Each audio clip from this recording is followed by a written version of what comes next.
כל הכבוד. יופי. וואי, אני כולי התרגשות. עשיתי את ההרצאה הזאת כבר כמה פעמים, אבל היא כל פעם מרגשת אותי מחדש, והפעם עוד יותר. אז שלום, שלום לכולם, שמי נאורה שמואלי דניאל. אני שמחה שחלקכם לפחות מכירים אותי. אוגוסט, 20 באוגוסט 1974, שבת אחרי הצהריים. בחוץ יש אור כתום, חם מאוד, חום של סוף קיץ של אוגוסט. יש ריח של אספלט חם בכביש, ואנחנו יוצאים מהארוחה אצל ההורים שלי.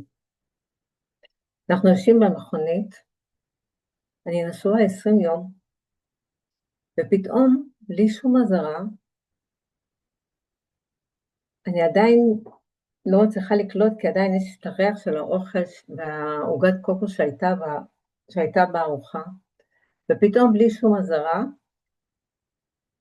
אני חוטפת סטירה. ואני לא מבינה למה. אני סועדת וכולי בשוק, הגוף שלי קפוא, ואני כולי לא מבינה מה קורה איתי. ואני שואלת, למה? והכל במכונית נהיה מאוד מאוד שקט. יש ריח של דלק וריח של מנוע ישן. והוא משיב לי, למה סיפרת שאני אפיתי עוגת קוקו שוקולד? ואני מסתכלת עליו, ואני אומרת לו, אני גאה בך. אבל אני מסתכלת בעיניים שלו, ומה שאני רואה, שהוא נעלם. האגו שלו נפגע. באותו רגע המוח שלי עובד מהר מאוד, אני לא יודעת מה לעשות.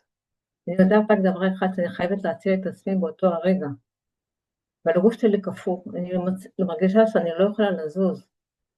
והגוף שלי אומר, את חייבת לצאת מהמכונית. ואני מתארת לעצמי, איך שאני מניחה את היד על הדלת של המכונית, ואני מסובבת את הידית, ואני עם הרגל יוצאת החוצה, ואני בורחת. אבל במציאות אני לא יכולה לזוז. הכל קפוא. אנחנו עוברים את הרמזור האדום, ולרגע אני אומרת, אבל לאן? אם הייתי יוצאת עכשיו החוצה, לאן הייתי יוצאת? ההורים שלי לא רצו פה, והם לא רצו את החתונה הזאת. אני בלי כסף, אין לי מקצוע, אני לא יכולה ללכת לחברים שלי, ואין לי לאן ללכת. ותוך כדי כך שהמחשבות רצות לי בראש, הרמזור מתחלף לירוק, ובאותו רגע אני מרגישה שהגוף שלי למד משהו עמוק מאוד. הוא למד, את חייבת להיות דרוכה, תהיי דרוכה, אל תתבלטי. אם לא תתבלטי, תשרדי. ואני מרגישה את עצמי שאני נמצאת במצב חירום. אף אחד לא יודע את זה, אף אחד לא מבין את זה, אבל הגוף שלי מבין. הוא מבין היטב. היום, כשיש אזעקה, כשאני יורדת לממ"ד, אז המוח שלי מזנג. זה אומנם לא אותו סיפור, אבל זו אותה מערכת. זאת מלחמה שלי אז, והמלחמה שלי היום, הם נפגשים באותו מקום. הם נפגשים במערכת העצבים. כשיש אזעקה, הגוף שלי הוא מגיב ראשון. ואני שואלת אתכם, איפה הגוף שלכם מגיב? הוא מגיב מהבטן, הוא מגיב מהלב, בכתפיים, אולי בנשימה, אולי המוח שלכם באותו רגע נעצר? למרות שלכל אחד מאיתנו יש סיפור שונה, אבל הביולוגיה של כולנו היא אותו דבר. אני חיה חיים של שרידות, במשך 25 שנה אני חיה בחיים של שרידות. אני מבינה שאני חייבת ללמוד מקצוע. תוך כדי כך אני הולכת ללמוד הנדסאות בניין, אני בהיריון, יש לי 3 ילדים, ועם בטן גדולה אני רוכנת על לוח שרטוט ענק, היום הכל עושים במחשב, אבל אז הכל עשו עם רפידוגרפים על שרטוט ולוח שרטוט. ואני יודעת שאם אני אעבוד, יהיה לי עתיד, ואם אני לא אעבוד ולא יהיה לי מקצוע, אני לא יודעת איך אני אתמודד. יום אחד ניגש אליי המורה שלי, הוא אומר לי, תשמעי, במשרד שלנו מחפשים עובדת, אנחנו בונים עכשיו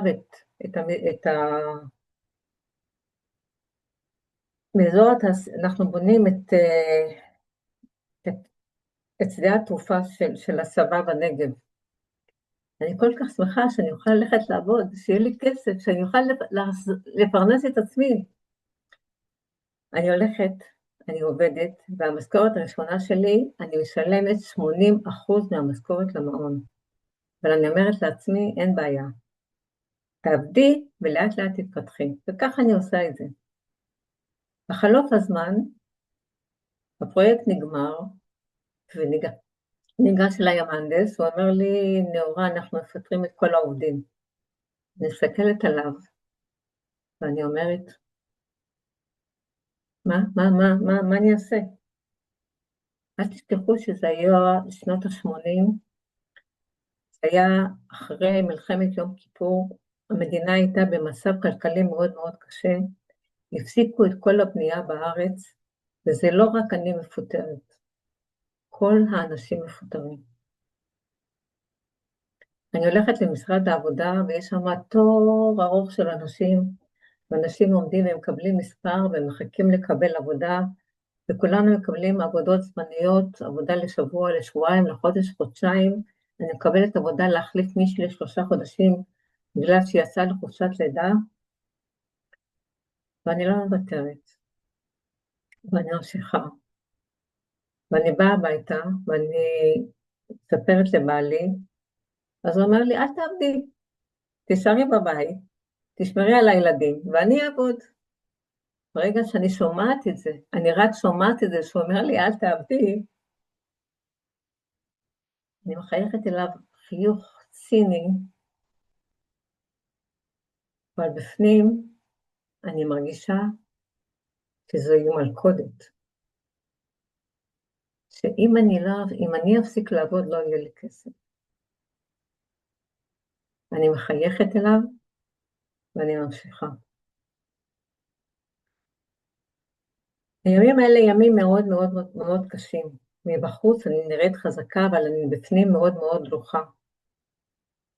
הבעל שלי היה משתכר, הוא היה אלים מאוד, וכל ערב לא ידעתי מה יהיה באותו ערב.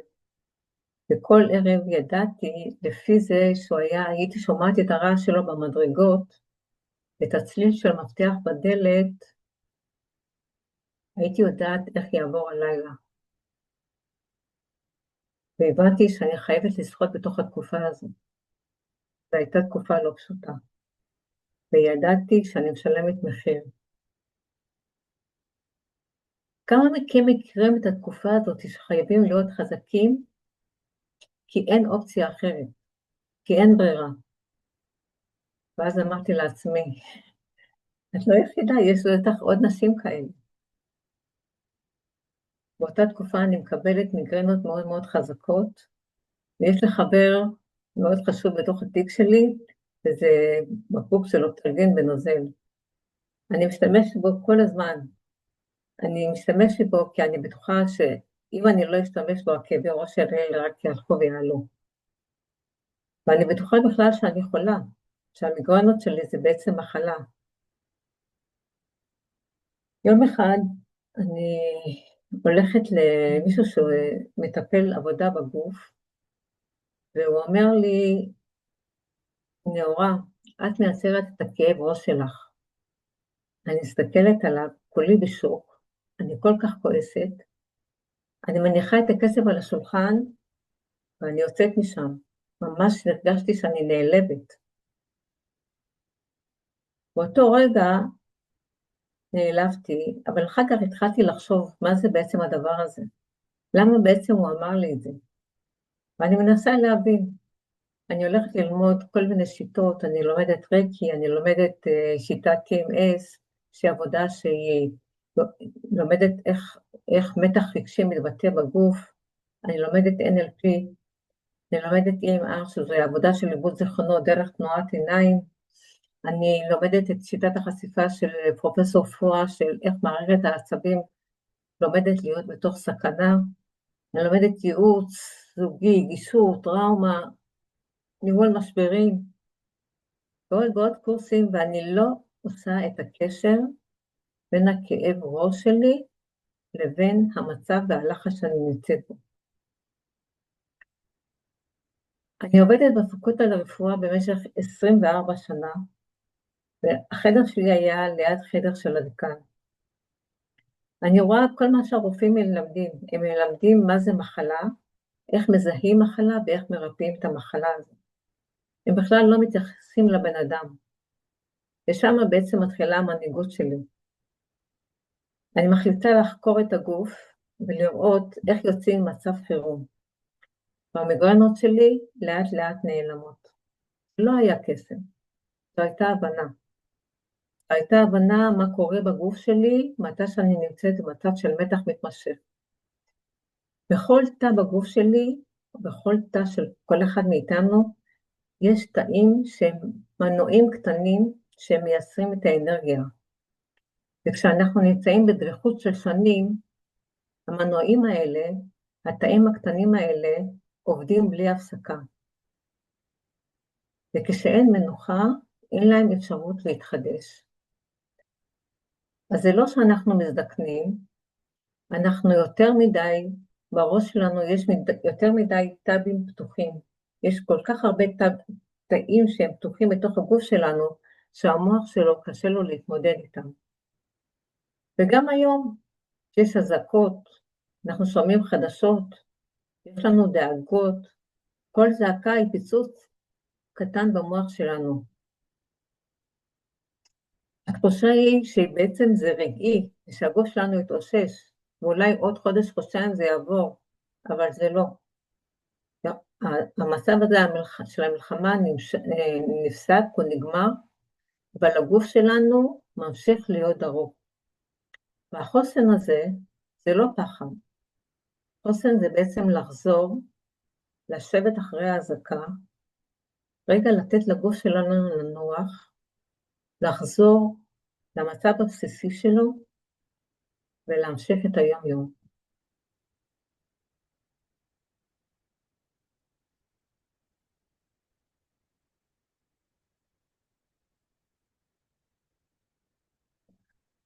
כשעבדתי בפקולטה לרפואה,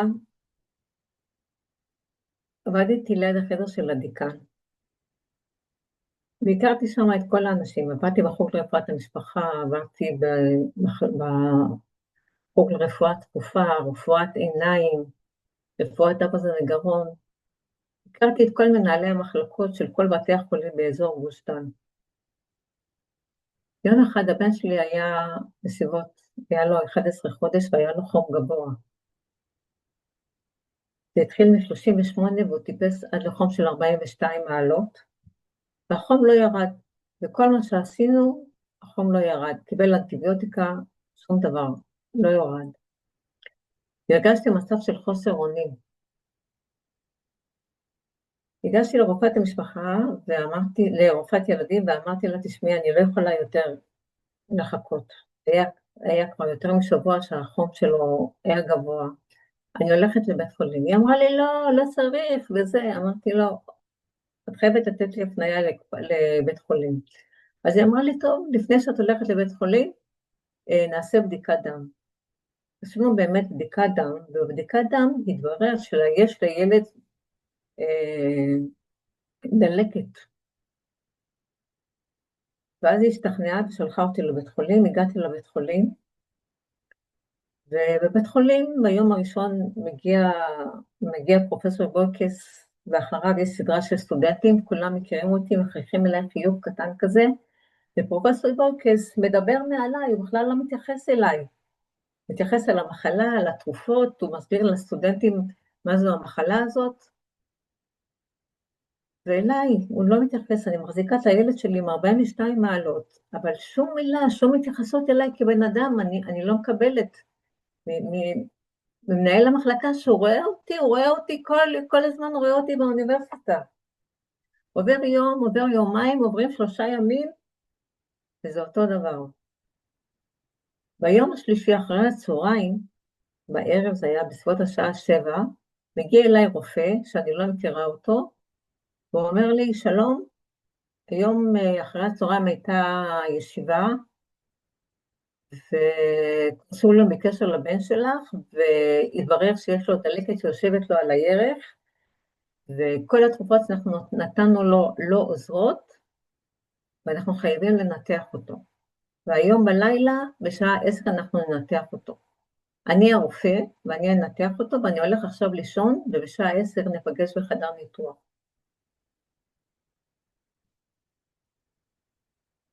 אני אומרת לכם את זה ככה, אבל הוא מדבר איתי כאילו שהוא קובע איתי פגישה. הוא אומר לי את זה כאילו, תרשמי את זה ביומן, בשעה 10 אנחנו ניפגש. אין לו שום התייחסות לעניין הזה, שהילד שלי, זה הילד שלי, הוא צריך לעבור ניתוח. הוא עם חום של 42 מעלות. הוא אומר שלום והוא הולך. אני יושבת שם משעה 7, בשעה 10 בלילה אני מגיעה עם הבן שלי לחדר ניתוח. הבן שלי עובר את הניתוח מצליח, אבל הלב שלי נשאר בבית חולים. אני חוזרת לעבודה אחרי שבועיים, ואני מספרת לרופאים, למנהלי המחלקות, שאני בקשר איתם כל הזמן, לראשי החוגים, מה קרה לי בבית חולים. אז הם אומרים לי, נאורה, אנחנו למדנו איך לרפא מחלות, זה מה שאנחנו מלמדים את הסטודנטים. הבן שלך בריא, זה הכי חשוב. אבל הגוף שלי נשאר קפוא. אני מתנהגת כאילו שהכל בסדר, הכל אותו דבר, אני מתפקדת, כל מה שצריך, אבל אני ממש מרגישה קפואה. יום אחד הגיע ראש החוג לרפואה מונעת, ואני גם מספרת לו את הסיפור הזה, והוא אומר לי, נאורה, אנחנו פה במערב מלמדים מחלות, ואנחנו גם מלמדים איך לרפא מחלות. אבל בסין, האנשים משלמים לרופאים רק כשהם בריאים, וכשהם חולים, הם לא משלמים לו כסף. למה? סימן שהרופא שלו לא עשה את העבודה שלו נכונה. ואז אני אומרת, אם אפשר לרפא חולה, כי על זה בעצם מקבל הרופא כסף, אז אולי גם אפשר לעשות את זה הפוך. אם חולה יכול לרפא, אז אדם שהוא חולה יכולים לרפא אותו. ובסין, כמו שאתם יודעים, לא מטפלים בתרופות, מטפלים בשיטות אחרות. ואני הולכת וחוקרת את הרפואה הסינית, ובאיזשהו שלב אני מגיעה לספר של פרופסור סרנו. ופרופסור סרנו כותב בספר שלו, שכל המחלות בעצם מתחילות מהמוח. הוא אומר שהמוח שלנו הוא בעצם מוח נוירופלסטי. ואז אני מתחילה לחקור את עצמי ולראות למה זה בעצם קורה לי. ואני מבינה את מה שהבחור הזה אמר לי באותו יום שהוא טיפל בי, שאני מייצרת את המחלה שלי ואת הכאב ראש שלי. המצב שלי בבית לא השתנה. הבעל שלי המשיך להיות משהו, הוא המשיך לשתות, הוא המשיך להגיע הביתה במצב של שכרות. אבל הגישה שלי למה שקורה בבית השתנתה. ובזה שהגישה שלי השתנתה לאט לאט, יכולתי לחשוב בצורה יותר מפוקחת, והתחלתי לחשוב איך להתגרש. התחלתי בהליכים משפטיים. וברגע שהתחלתי בהליכים משפטיים, הבעל שלי החליט שהוא משתמש בבן שלי כנשק, והוא לא נתן לי לראות אותו. היום משתמשים בביטוי ניכור הורי. לא ידעתי מה לעשות, ניסיתי את כל האפשרויות, הלכתי לבית משפט לנוער, יש עובדת סוציאלית מטעם בית המשפט, וכולם אמרו לי שאני צודקת ואני יכולה לקבל, מגיע לי שהבן שלי יעבור אליי, אבל במציאות זה לא היה ככה. במציאות הבן שלי כבר, הוא היה רואה אותי, הוא היה חוצה את הכביש, הוא היה בורח, וגם הבעל שלי כל הזמן אמר שאני לא טובה, ולכן לא הייתה לי אפשרות בעצם להתקשר אליו. ואז חברה אחת אמרה לי, נאורה, בית המשפט יכול להחליט מה שהוא רוצה. מה שקורה בשטח, מה שקורה במציאות, זה מה שיש.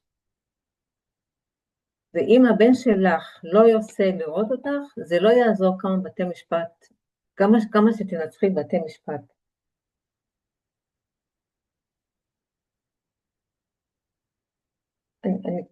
קשה לי לתאר לכם את העניין הזה של המחשבה הזאת. אני בזבזתי כל כך הרבה כסף לבתי משפט על הנושא הזה של ניכור הורי, ולנסות להתגרש, והחלטתי שבאותו רגע מה שהכי חשוב לי זה הבן שלי.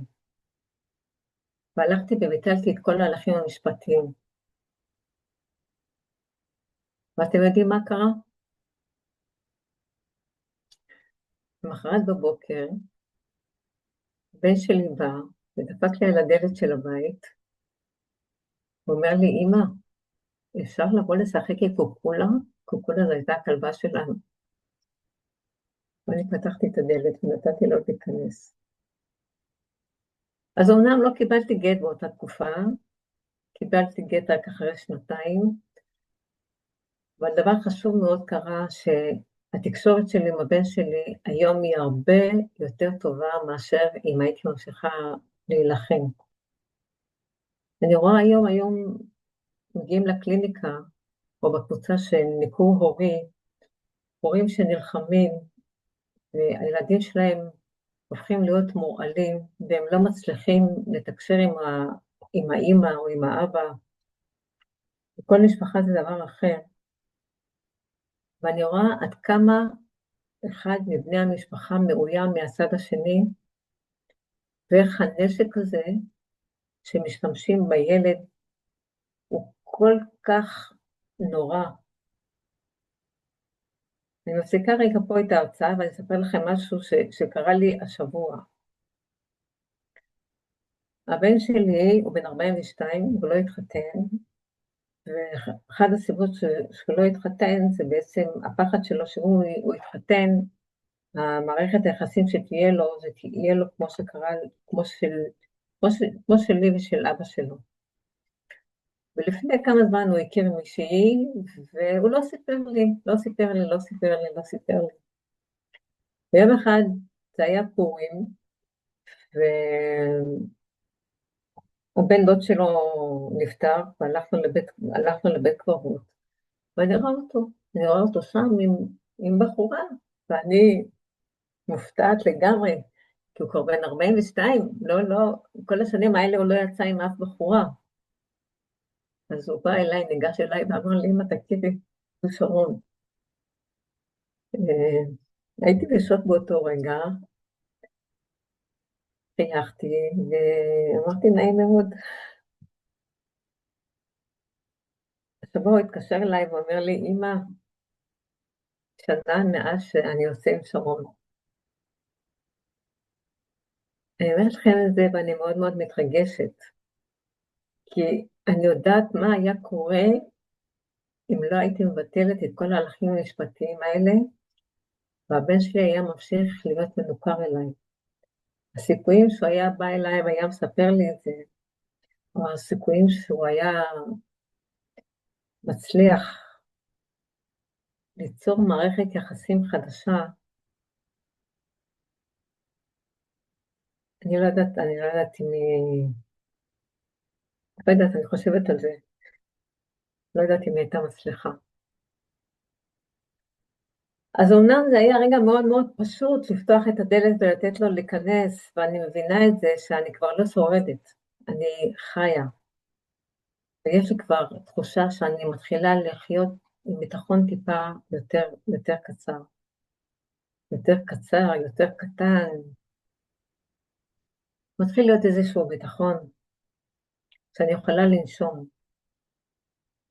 שאני יכולה להניח את הרגל שלי על הרצפה, ולהרגיש שם קצת יותר הקנה. אז אם אני עומדת כאן, ואני מספרת לכם על החיים שלי שלא היו קלים, אני עומדת כאן כי למדתי דבר אחר. למדתי דבר נוסף על החיים שלי. למדתי שהגוף שלי הוא לא שבור. אני יודעת שהוא היה במצב של חירום הרבה מאוד זמן. ואני יודעת, כשמכבים את ההזקה הפנימית, הגוף שלי עדיין זוכר. ואני אומרת לכם את זה לא כי זוהי סיסמה, אני אומרת לכם כי זוהי ביולוגיה. זוהי ביולוגיה שהיא שווה לכל אחד מאיתנו. וגם אם שאנחנו מתפקדים, אבל אנחנו עייפים מבפנים, אז אנחנו נמצאים במקום שאנחנו יכולים לתקן, אנחנו יכולים להקשיב לגוף שלנו, ואנחנו יכולים לשים לב מה בעצם מרגיע אותנו, איפה אנחנו חושבים יותר מדי.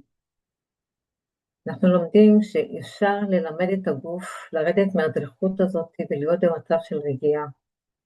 והכי חשוב, אנחנו צריכים ללמוד שאנחנו לא חלשים, אנחנו פשוט אנושיים. ושמעתה שאנחנו נותנים לגוף שלנו ביטחון, אז בעצם אנחנו נותנים לו אפשרות להתחדש.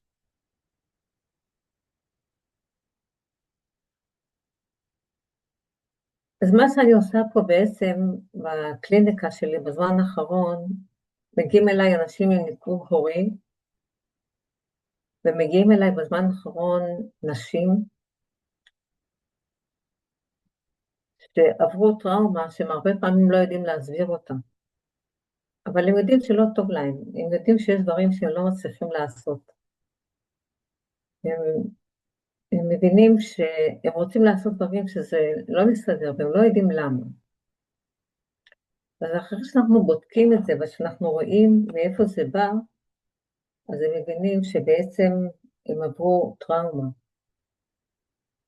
אני נולדתי בשנת 56, ובשנת 57 היה לנו את מלחמת סיני, הייתי בת כמה חודשים, אחר כך היה 67, אז עוד 10 שנים הייתי בת 10, אחרי 10 שנים, אחר כך הייתה לנו מלחמת יום כיפור, וכן הלאה. כשאני מסתכלת עליי, אז אני חלק מהרצף הזה של המדינה שלנו, שאנחנו נמצאים בתוך תהליך של טראומה, וזוהי טראומה קולקטיבית. וזה לא רק אני, זה כולנו נמצאים באותו תהליך הזה של טראומה. אז תמיד נדמה לנו שאנחנו מתמודדים עם זה, ואנחנו הרבה פעמים לא מבינים למה הגוף שלנו עייף, למה קשה לנו, למה קשה לנו להתמודד עם כל מיני דברים.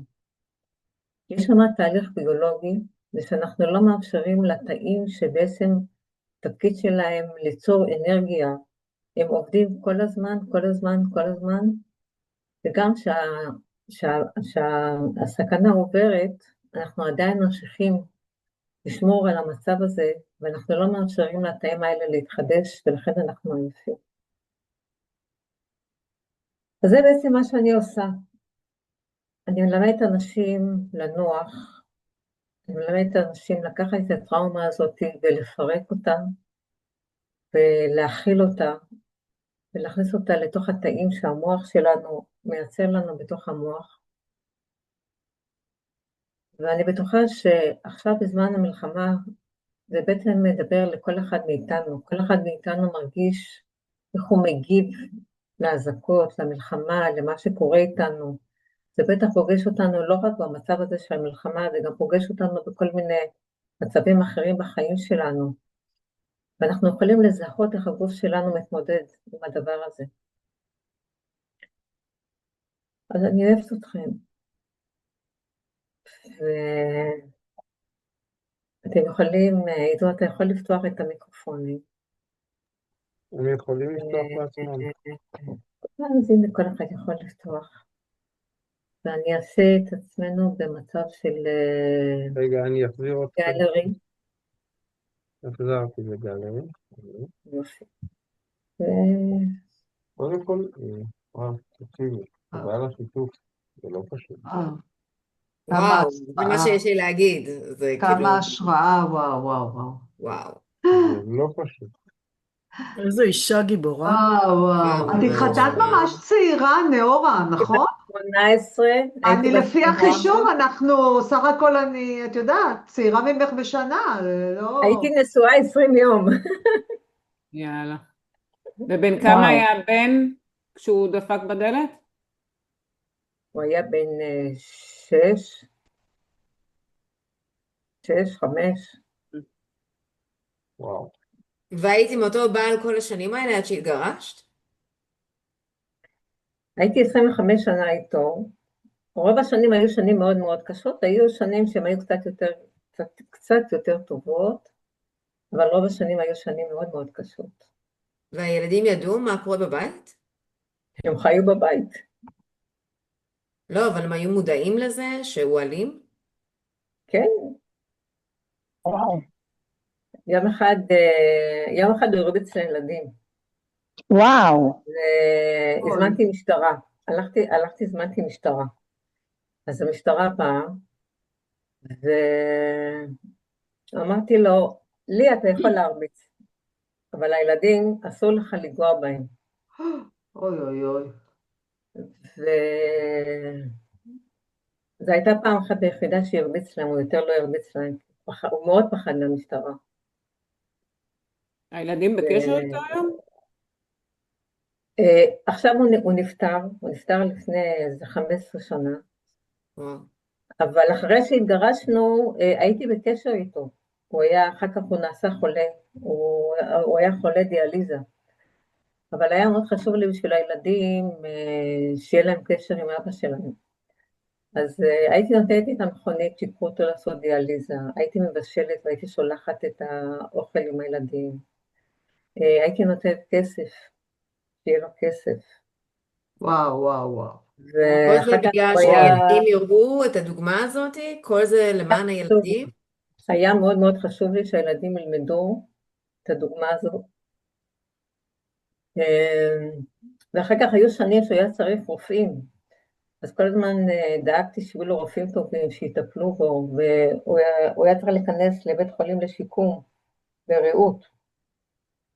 אז חיפשתי, לא היה מקום, אז הייתי צריכה להפעיל פרוטקציה שיכניסו אותו.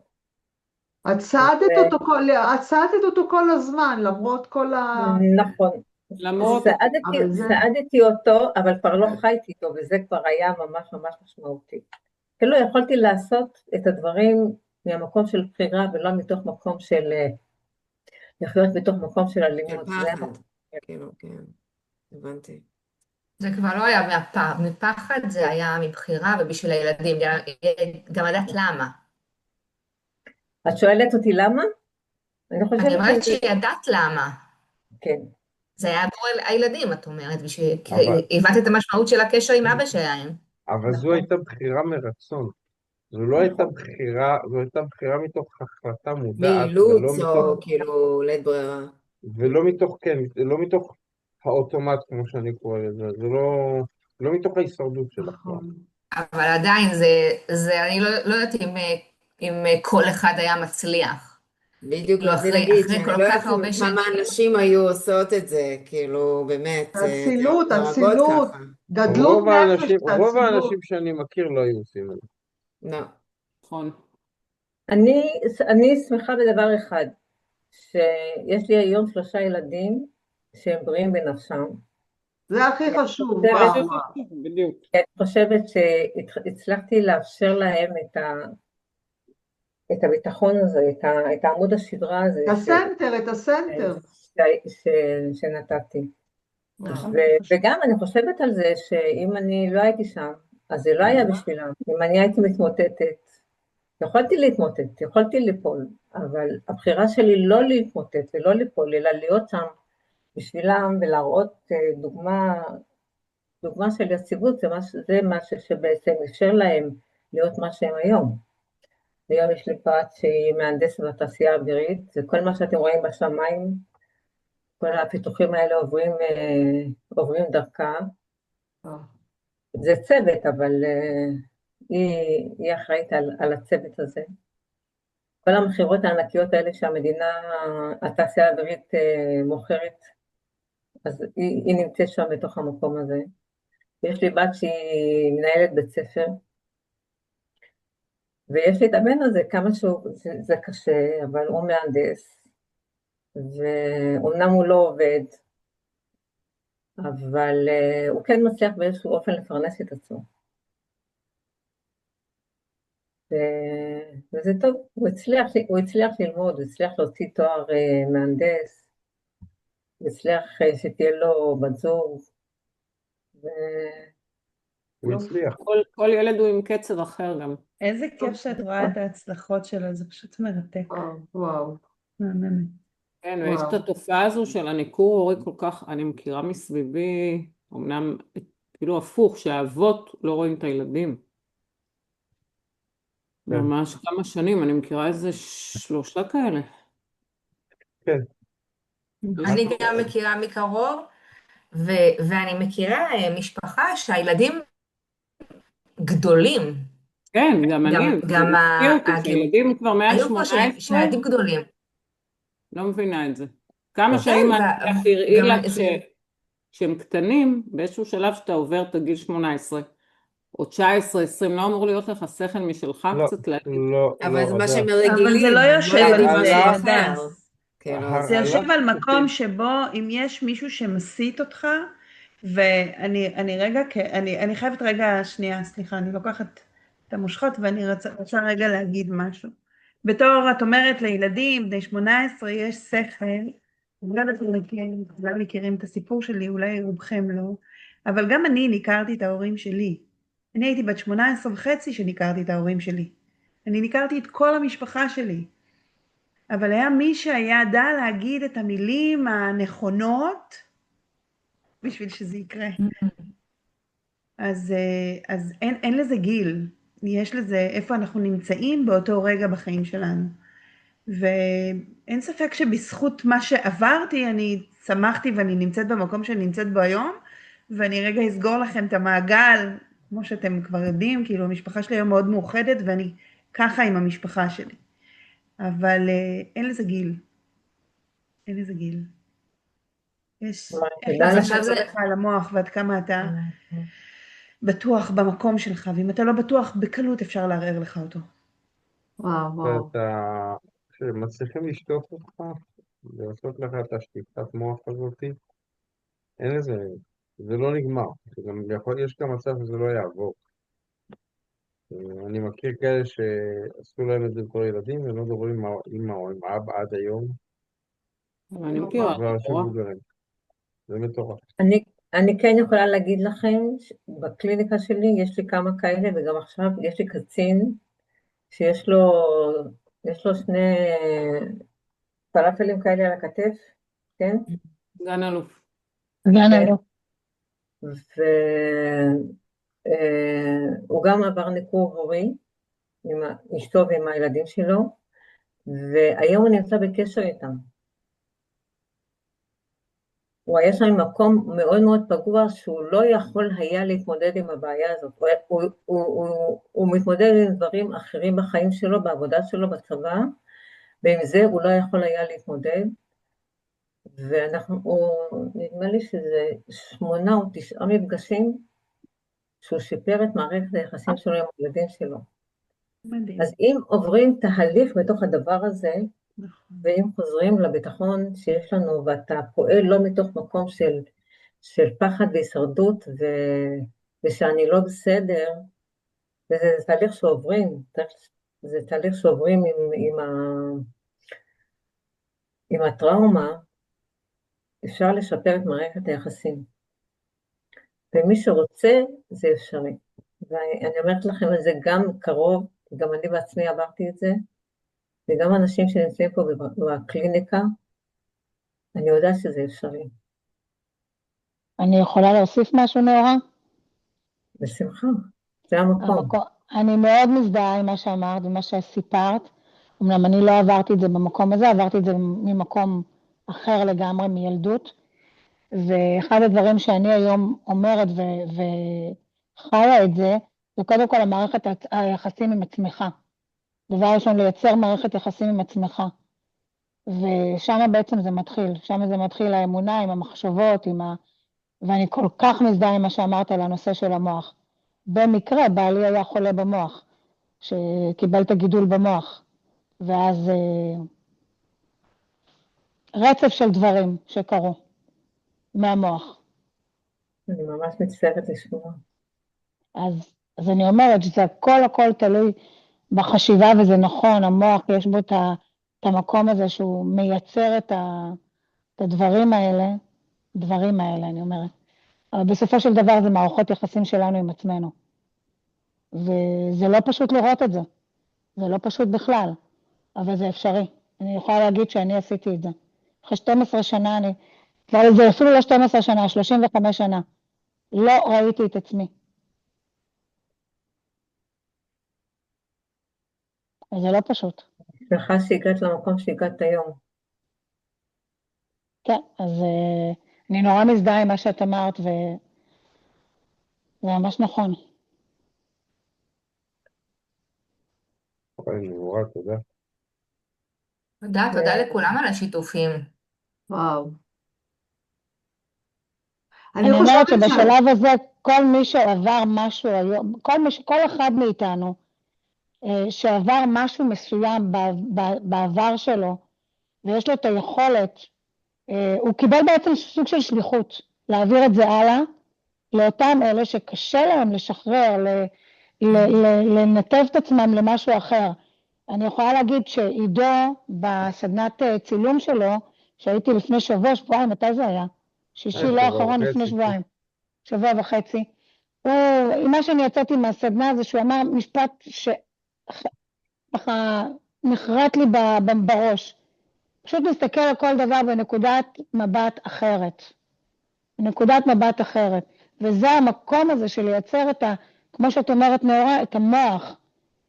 לשנות את זה ולעשות את השינוי. ושפה לכל מי שנותן את ידו בדבר הזה, זה שליחות. זה פשוט שליחות. היום אני יודעת שכל טראומה אפשר לטפל בה. לגמרי. אני מסתכלת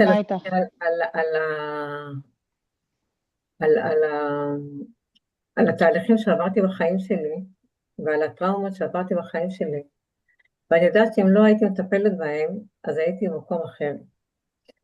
הייתה תקופה שהלכתי פעמיים בשבוע לפסיכולוגית. מרוב שהייתי צריכה, הייתי מגיעה הביתה, יושבת על הקורסה ולא הייתי קמה. אבל היום אני יודעת שאפשר לטפל בזה, אני יודעת שזוהי מערכת ביולוגית, אני יודעת שזוהי מערכת פיזיקלית, אני יודעת שזוהי מערכת תודעתית, אני יודעת שהכל מתחיל עם המוח, אני יודעת שהכל עובר דרך, יש את פרופסור קנדל, שהוא קיבל על זה פרס נובל, הוא אמר איך המוח בעצם זוכר, הוא בעצם זוכר אירוע, והוא זוכר רגש, ויש קו שמחבר ביניהם. אז הוא אמר שהזיכרון נמצא על הקשר הזה בין שני התאים האלה, שם נמצא הזיכרון. את התאים אנחנו לא יכולים לשנות. האירוע קרה, הרגש קיים, אנחנו לא יכולים לשנות אותו. מה שאנחנו יכולים לעשות זה פשוט לעקוף. אם הקשר הוא כזה, אנחנו יכולים ליצור קשר אחר, קשר חדש. ושם אנחנו יכולים לעשות את התהליך. וזה מה שאני עושה. אני פשוט בונה מעקף חדש בין הרגש לבין האירוע, ואז אני יכולה לדבר על האירועים שלי, אומנם זה מרגש אותי, אבל זה לא משבית אותי, הגוף שלי לא קופא.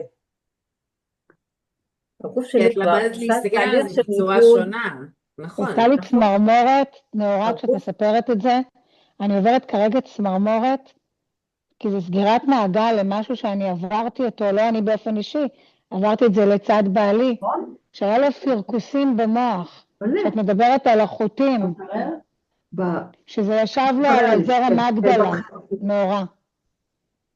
ישב לו על אזור המגדלה, ישב לו על אזור המגדלה, הגידול. המגדלה, או. אוקיי. ואת המגדלה, יודעת כן. בדיוק, את יודעת בדיוק איך זה פעם ככה, פעם ככה. אין יציבות. וואו, מה שאמרת עכשיו זה מערב אותי. וואו. יואו. לגבי הורים, לקבל תשובות, זה מדהים, זה מדהים. אני חושבת שהורים מנקרים, אסור להם לוותר על הילדים לעולם, עד לקבר שלהם. כאילו, אבל אחי, אם יש ילד שנגיד חוסם את ההורים שלו, זה כאילו, איך מתמודדים עם זה? כאילו, אני אומרת, חלילה, חלילה, תמיד להיות בשבילם. אבל, ואני שומעת, אבל הרבה מקרים של ילדים גדולים, מגיל 30 פלוס שמנקרים את ההורים, אני פשוט, לא נתפס לי באף צורה. באף צורה. הרבה פעמים לא, זה אנחנו פשוט לא, לתת להם אהבה. אני מכירה מקרוב, באמת ילדים שנקרו את האבא הרבה שנים, וזה באמת הם חוו בילדות חוויות, ובאמת שאירועים שהיו מחוברים לרגש, שהיה להם מאוד מאוד קשה לשנות, הם לא באו לנאורה או הלכו למישהו אחר, או טיפלו בעניין, או דיברו על הדברים, והיה להם בראש חוויות לא טובות, או סיפורים שהאימא סיפרה, וכמו שאמרה מרים, ידעה להגיד את הדברים הנכונים בזמנים מסוימים, והם לא הצליחו לראות את האבא בעיניים טובות. כמו שאני מכירה ורואה, ואיך הוא עם ילדים ועם הנכדים, ויש לו בת זוג כבר הרבה שנים, ואיך הוא עם הילדים שלה והנכדים שלה, וזה מה שאני אמרתי קודם, גם כשהדס דיברה על זה, שאני לא הבנתי, אחרי, כאילו ילדים גדולים, בוגרים, אבל באמת הם לא הצליחו לראות את האבא בעיניים טובות ובעיניים חיוביות, ומה שהיה להם בתאים במוח זה אבא רע, אבא צועק, אבא מרביץ, אבא לא נותן, אבא לא עושה, דברים שהם חוו בתור ילדים שחלק מהם באמת קרו, אבל הרבה דברים שהם גרו עם האמא ושמעו מהאמא, ואבא ככה ואבא ככה ואבא ככה, דברים שהם נכונים וגם לא נכונים. ובאמת לקח הרבה שנים, זה מישהו שאני מכירה, יש לו 3 בנים, הבן הגדול, האירוע היה שהוא עמד להתחתן, והוא מזמין את הסבתא, את הסבא, את הדודים, את הדודות, ולא רוצה שהאבא יהיה בחתונה. ובאירוע הזה שלפני חתונה, באמת כולנו דיברנו איתו, וניסינו לגרום לו לראות דברים מנקודת מבט אחרת, ואיכשהו בסוף הוא השתכנע, הסוף הוא טוב, ואבא היה בחתונה, כולנו היינו בחתונה, ולאותו אחד יש אח, שהוא עכשיו, הוא בן 27, והוא עדיין בקשר עם אבא. הוא עדיין לא מצליח להביא את עצמו, לראות, כאילו, אני לא אומרת גם להבין, לראות באור חיובי, להיות בקשר, והדלת פתוחה, והאח שלו כבר יש לו 2 ילדים, והוא הרבה אצל האבא, ואנחנו רואים אותו, אבל האח השני עדיין לא מצליח. אושרת אמר דבר מאוד יפה. כאילו לא יודעת אם להגיד יפה זה המילה הנכונה. אמרת, הם עברו כל מיני חוויות בילדות, והם זוכרים את החוויות שהם עברו. והרבה פעמים אנחנו כולנו עוברים דברים בילדות, וכל ילד מקבל את החוויות האלה שונה. ואחד הדברים שנאורה סיפרה שהיא עשתה, והאמת שאני יכולה לקחת את זה לעצמי גם כן, כי גם אני עשיתי את המקומות האלה, אני ככה יכולתי להפריד את הילדים שלי מאבא שלהם, לא הייתי צריכה לעשות הרבה. הוא עשה את רוב העבודה, אני רק הייתי צריכה לחזק את העבודה שהוא עשה. ולא ממקום רע, כי הוא בן אדם מקסים, אין קשר, הוא גם אבא טוב. אבל מה לעשות, לפעמים, סליחה, הם דפוקים בראש בדרך שבה הם יוצרים את הדברים בחיים. וכנראה שאותה אימא הפילה או הנחיתה על הילדים את הרגשות המאוד קשים שלה. זה בכלל לא קשור אליהם. היא יצרה להם את הקושי הגדול יותר אל מול הדבר הזה, כי זה הקושי שלה. אם האמא הייתה עושה טיפול בעצמה, או אחד הילדים היה מטפל בעצמו, אז הדברים היו נראים אחרת. כי תמיד אפשר לתווך לילד, גם כשאדם עושה משהו רע, תמיד תלוי איך אתה מתווך, מי כמוך יודעת? נכון מאוד. ילד צעיר או ילד מבוגר, זה תלוי איך אני מתווכת לו את הסיטואציה. לדוגמה, היו תקופות שאבא של הילדים שלי החליט לא לדבר איתם. למה? התקופה הכי ארוכה הייתה לא, זאת לא הייתה הכי ארוכה, אבל הפעם הראשונה הארוכה יחסית הייתה כשהיה לי בן זוג, ואז הוא אמר להם, אתם צריכים להחליט, או היא, או הוא, או אני. מי נותן לכזה דבר, לבחירה לילדים, כאילו, בסדר? והילדים שלי לא היו, הם היו בין לבין, לא צעירים, לא קטנים, לא גדולים. מי נותן בחירה כזאת לילד?